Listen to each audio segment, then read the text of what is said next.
stop-motion animation produced, and what is its effect on storytelling in movies?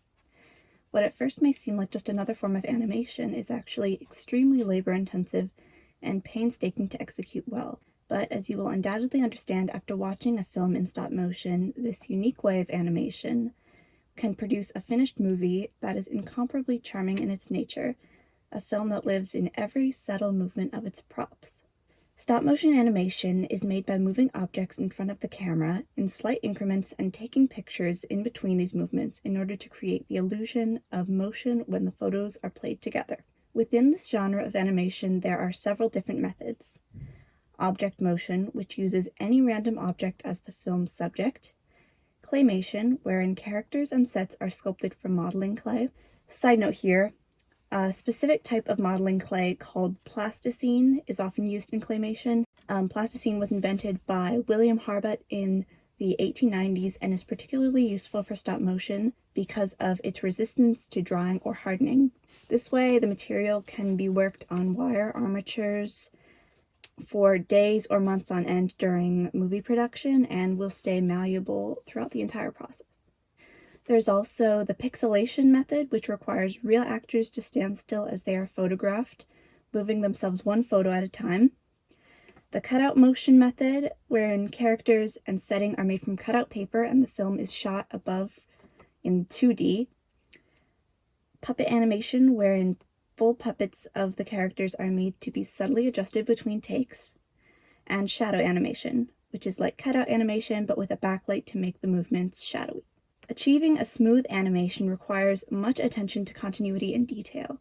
Impressively, the TV and movie standard for pictures in stop motion is about 24 frames per second, but sometimes filmmakers choose to do more frames per second, doing 2s or 3s of the same picture for a more normal movement pace. Here are 3 iconic stop motion movies which tackle their format in different ways, resulting in each film having a slightly different ambiance.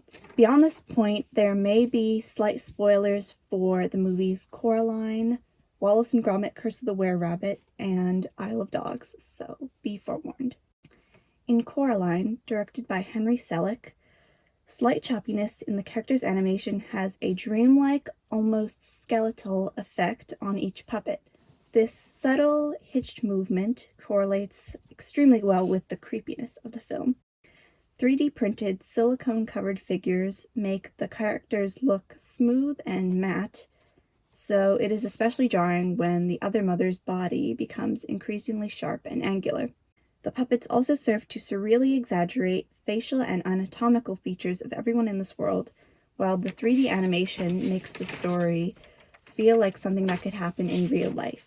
Stitches and fabric are a big motif in this movie too, and so the detail of having real thread and fabric used on puppets is especially lifelike. Wallace and Gromit, Curse of the Were-Rabbit, directed by Nick Park and Steve Box, has a more playful aesthetic in comparison. Created entirely using claymation, the characters and sets have a smooth, rounded, matte look to them. During close-ups, you can even see the texture of fingerprints in the plasticine clay. To contrast with the simplified material, the facial features of characters are exaggerated, and everyone has a pair of shiny round eyes.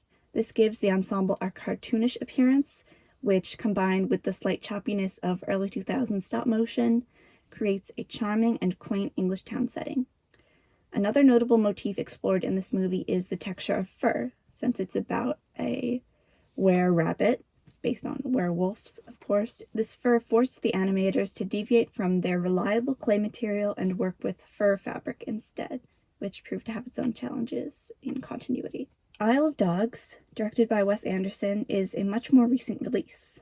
It exemplifies this especially in its animation style, which is not only smooth, but extremely detailed. The human characters somewhat resemble dolls or action figures in their smooth yet detailed features. The dogs are covered in alpaca fur to show just the right texture of scruffiness. The sets are often on an ambitiously large scale to show urban Japan and abandoned settings in Japan, but it doesn't curtail the attention to detail within these scenes at all. In fact, many scenes feature their own 2D animation on technology like net screens. But through all this detail in the art style, Wes Anderson's distinct pacing and camera style is still evident. There are interesting wide, low, overhead landscape and head-on shots sprinkled throughout the story as well.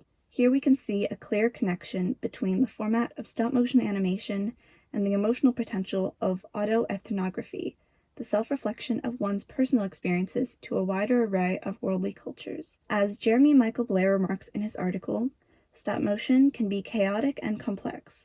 The open-endedness and constraints of this method can lead to unique works that are potent with vulnerability, discovery, unruliness, disconnection, culture, and spectacle. Stop-motion animation forces the artist to disassemble self and other, and dissect personal narrative into minute fragments, leading to new knowledge for self and others. Henry Selick, director of Coraline, leans into the emotional effect of stop-motion animation to explain his decision to make Coraline a 3D stop-motion film despite its inevitable challenges. The world changed with Jurassic Park, and then it changed again with Toy Story. And I've done a lot of soul-searching over the years. What are the strengths of stop-motion? What should we try to hold on to? There are a lot of strengths. It's touched by the hand of the artist. You can feel that. You can sense that life force, but it's imperfect. It can't be done perfectly. That's what CG, computer generation, can do. And I'm trying to get people to embrace that. If it pops, if cloth shifts a little, if the hair is buzzing, it's like this electricity of life.